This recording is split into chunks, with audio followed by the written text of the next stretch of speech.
The Silence Collector, based on unsettling events that occurred between 2019 and 2023 in the American Midwest states.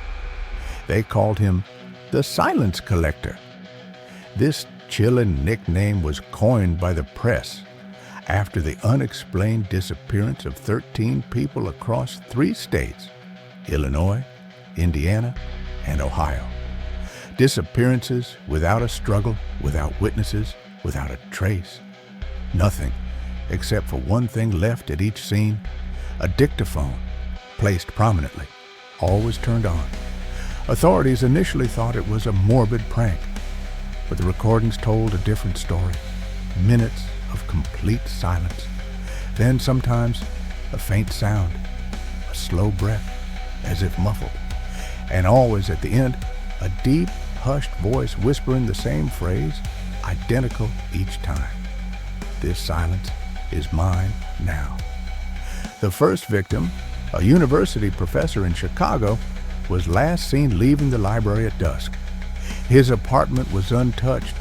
His wallet and phone were found on the table.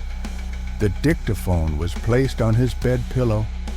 The second, a single mother from Fort Wayne, had put her children to bed before vanishing into the night.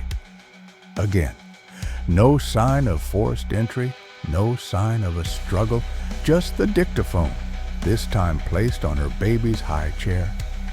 Then there was a teenager, a truck driver, a night nurse, a museum guard.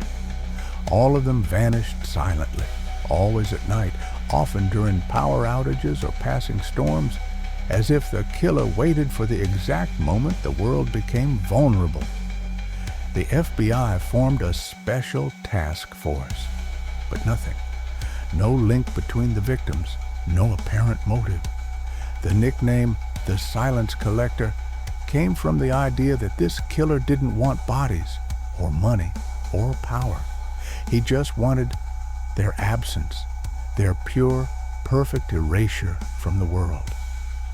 In October 2022, a chilling discovery reignited the investigation. In an abandoned farmhouse near Dayton, a child wandered into a barn to retrieve a ball. What he found there traumatized him forever. In an underground cellar, poorly hidden beneath a rotting trapdoor, were dozens of dictaphones lined up on shelves, numbered, archived, all still charged. Each dictaphone bore a name carved with a knife onto a wooden tag. An FBI agent during a film debriefing said it was the most terrifying room he had ever seen. It was like entering a library of nothingness, a museum of the void. But the cellar was empty. No bodies, no DNA evidence, nothing, except for one last thing, a dictaphone, placed in the center, not yet numbered. It contained a single message. You found me, so now I'm taking you. 2 days later, the agent who discovered the cellar was found dead in his home.